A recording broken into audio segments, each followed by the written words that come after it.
Welcome back, everybody. I'm Edwin. And I'm Joseph. And again, this is Edwin and Joseph Talks. So we are on part 4 of our conspiracy videos. I'm not going to sit here and list them again because it's pretty lengthy already. But feel free to check out parts 1 through 3. We're going to go ahead and kick this off and start this video off with the moon landings. So Buzz Aldrin and Neil Armstrong, famous for being the first 2 people to walk on the moon. It's been nearly 40 years already since Neil Armstrong said the phrase, "One small step for man, one giant leap for mankind." Now, there's many people, and this is a pretty popular thing that's been going around, that believe the moon landings weren't real. We never went to the moon. Mm-hmm. Instead, it's believed that the whole thing was either filmed in the Hollywood Hills or in a secret bunker in Area 51. And it's said that it was actually filmed by famed director Stanley Kubrick, who directed 2001: A Space Odyssey. A lot of arguments towards the fact that it was fake. Was one of the biggest things was the flag and the fact that when he puts it in the ground, it's waving. A lot of people said there's no way that could have happened because there is no air in space. It's like a vacuum. There was also 3 astronauts, Virgil Grissom, Edward White, and Roger, I'm sorry if I pronounce this wrong, Chafe. Those 3 astronauts died in a fire testing equipment for the first moon landing. A lot of people say, though, that it wasn't an accident, that the CIA actually took them out because they were wanting to disclose the truth about the moon landing, that it wasn't real, that it was actually indeed fake. So your thoughts are, did we really set foot on the moon, or do you think it was a whole film stage thing over in Hollywood? I believe that we did it. I've watched various things against and for it. One thing that NVIDIA did was they did a whole presentation to show you how the technology they had at the time, how the moon surface worked and all that, where they recreated picture by picture the moon landing and showing you how it was, real. Now, one thing about the flag that I don't think people fail to realize is there is an atmosphere on the moon. It's very low. It's not big, but there's a little bit of gravity, there's a little bit of an atmosphere. So when he put that flag in, it could have been enough to keep it kind of moving. So I believe, if you were to go to the moon right now, that you would see the American flag there. Now, I also believe that it's going to be white because the radiation of the sun is going to strip all the color out. Now, some people will point out, well, why don't we go back to the moon? One, is there really a point to go back to the moon?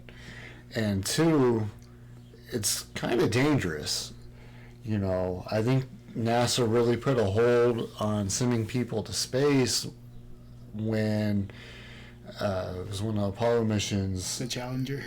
Yeah, Challenger, when they had, civilians, teachers die in that whole thing. That's when they were like, we're holding this one back for a little bit. So I personally believe, it exists. Joe Rogan has a good podcast with Neil deGrasse. Sorry if I messed his name up. Where Neil's talking about it being a fact and how basically all the scientific stuff behind it, how it's real. And I want to say in that one, because Joe Rogan thought it was all BS, and in that one he changed his opinion on it, going from a non-believer to believing that it actually happened. Check out the NVIDIA. Just look up on YouTube NVIDIA's moon landing proof or something like that. I forgot what it was under, and it's a very, very good video on their demonstration about all that. They go into very high detail about how the physics works of the moon, and basically how like cameras operate and what they had to do just to even get footage and video and stuff like that. So All right, so jumping into the next one, it's the Holocaust revisionism. Now this one I kind of found strange, because if you look back during a lot of, history of World War II, there's a lot of evidence of what went down as far as, what the Germans during World War II did to the Jewish people. So getting into that, despite having a lot of evidence and admission and apology from Germany, a couple of decades ago, there are still a lot of people that say that nearly the 6 million Jews that were killed during World War II in the concentration camps was all made up. Iranian president, and I'm sorry if I butcher this name, Mahmoud Ahmadinejad, called the Holocaust a myth, suggesting that Germany and European countries they provide land for the Jews over the Palestinians. A lot of the revisionists they argue that the camps in World War II were not there, and that the number of deaths were actually really over exaggerated. A lot of the deniers say that the gas chambers either never existed or they just weren't powerful enough to actually kill people when they were put in there. There's an attorney by the name of Edgar J. Steele. He's a revisionist. Says that the pictures of the skinny and piled up dead people that they had from the concentration camps were not Jews.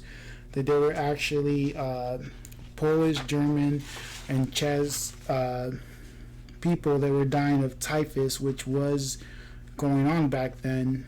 It was a pretty big disease that they were dealing with back then. But again, looking back through history books and everything, and even Germany admitting it, it's kind of hard to deny something like that. So what are your thoughts on that? The first thing that comes to my mind is the idea of almost like the flat earthers. Yeah. We know the Earth's round, but you still want to say the Earth's flat, and your logic's all skewed. We'll touch on that another video. That can be a total another video. But I don't believe that one at all. World War II was highly documented in our history of mankind. It was not that far away. And we know what happened. Everybody knows what happens. And to say that it's a myth or didn't happen, you're alienating a lot of people that went through a tragedy and something that changed history. I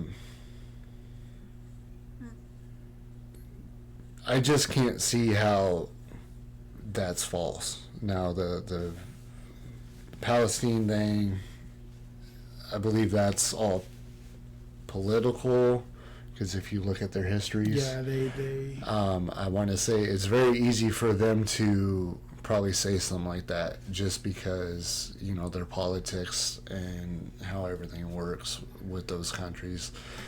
But I don't think it was fake. That's another one that was 100% real, and that there shouldn't even be something like that. I mean, it is highly documented everywhere, whether it's books, documentaries.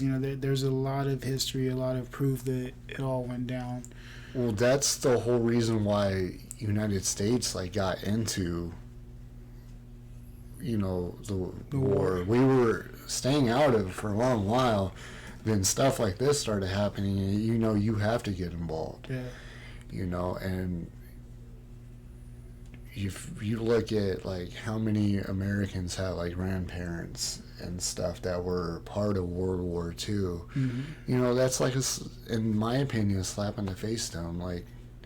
Well, yeah, because I mean, there's a lot of people who have ancestors that were in those concentration camps and stuff, Yeah. and you're pretty much telling them, oh, like it's like you said, it's a tragedy. It's bad. There's a lot of bad things that happen to a lot of people that didn't need to happen. They've already gone through that suffrage, and now you're telling them that it was all made up. Mm-hmm. So, I think with that, and again, like I mentioned earlier, some of these subjects are pretty touchy, and we're just merely giving our opinion, not telling you to believe one thing or the other. We thank you for stopping by. This will conclude video 4. You have anything to close with?